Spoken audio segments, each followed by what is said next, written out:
Қайырлы күн, достар. Бүгін біз национальный квалификационный тест деп айтып жатыр ғой. Мұғалімдердің, педагогтарының аттестациялауына байланысты 10 сұрақты талдап өтейік.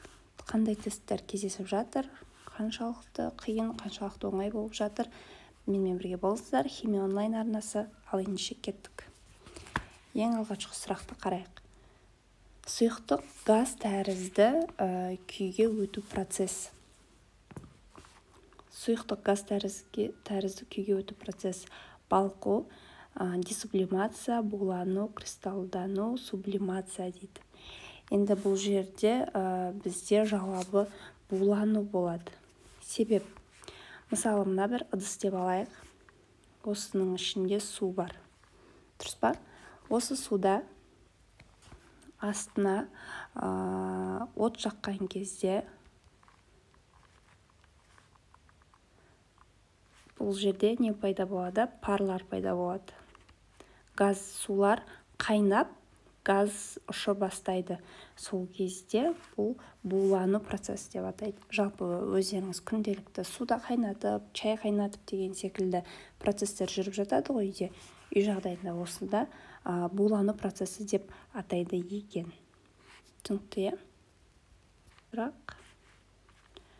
Екінші сұрақта көмір қышқыл газының бір молекуласының массасы дейді. Көмір қышқыл газы деп біз CO2.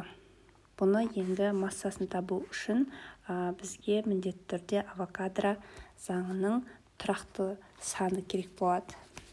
Оны мен сіздерге мына жерде қазір осы экранның бетіне шығатын болады. Есепті дұрыстап шығарып, бетіне шығарып қоямын. Негізгі жауабы бұл жерде Б болады. Жаңа есептеп көрдім. 7,1/31 10-23 дәрежеде болады. Түсінікті, иә? Суретте көріп тұрғандарыңыздай. Кеттік, келесі үшінші сұраққа мән берейік. Оттек химиялық элемент ретінде сипатталады. Балықтар судағы еріген оттекпен тыныс алады. Оттегі төмен температурада қайнайды. Оттек жануды қолдайды. Адам ағзасында 65% оттек бар. Ауаның құрамында 21% оттек бар дейді. Жалпы оттек деген ең көп тараған элементтердің бірі. Барлық организмдердің тіршіліктерін қажет ететін бұл оттек болып табылады. Оттек жалпы таза күйде де, қоспа күйде де кездесіп жатады. Таза күйде ол жаңағы ауада айтып өткенде 25% оттек бар. Ал қоспа ретінде өсімдікте, жануарларда, минералда, суда, жаңа құм деген сияқты минералдардың барлығында да кездесіп жатады екен. Демек, бізге қарап отырсаңыздар, мына жердегі сұрақтың қайсысына сай келеді? Оттегі төмен температурада қайнайды, оттек жануды қолдайды, 65% оттек бар. Демек, біз А жауабын таңдаймыз. Себебі балықтар судағы еріген оттекпен тыныс алады деген жауап жалғыз өзі болып тұр. Бұл жерде методом подбора деп айтып жатады ғой. Түсінікті, иә? Солай өздеріңіз де педагогсыздар, оның бәрін жақсы білесіздер деген ойдамын. Физикалық қасиеттері тұрақты заттар. Физикалық қасиеттер деген жалпы жаңағы балқу, температурасы, тығыздық, көлемді ұлғайту, коэффициенті, электрөткізгіш, жылу өткізгіш деген секілді факторлармен белгілі болады. Бізде химияда физикалық қасиеттерді сондай факторлармен анықтайды.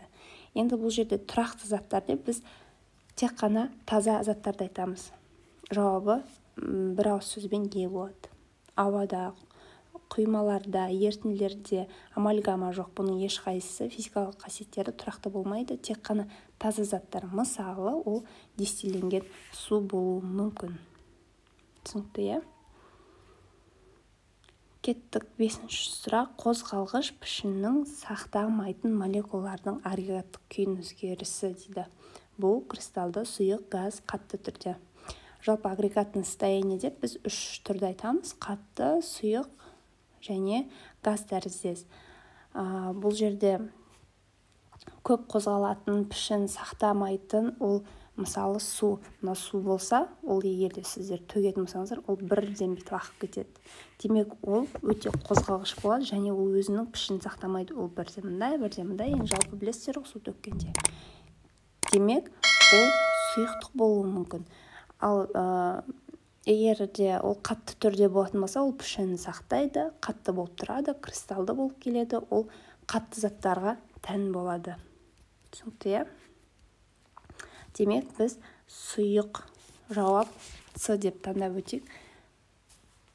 Бұл бізде 5-ші сұрақ. Демек, сұйықтықтар қозғалғыш болады, пішін сақтамайды, агрегаттық күйі сұйық. Ал ендеше келесі сұрақ, 6-ші сұраққа назар аударыңыздар. 1911 жылы атомның ортасында оң зарядталған ядросы бар екенін тәжірибе жүзінде дәлелдеген ғалым.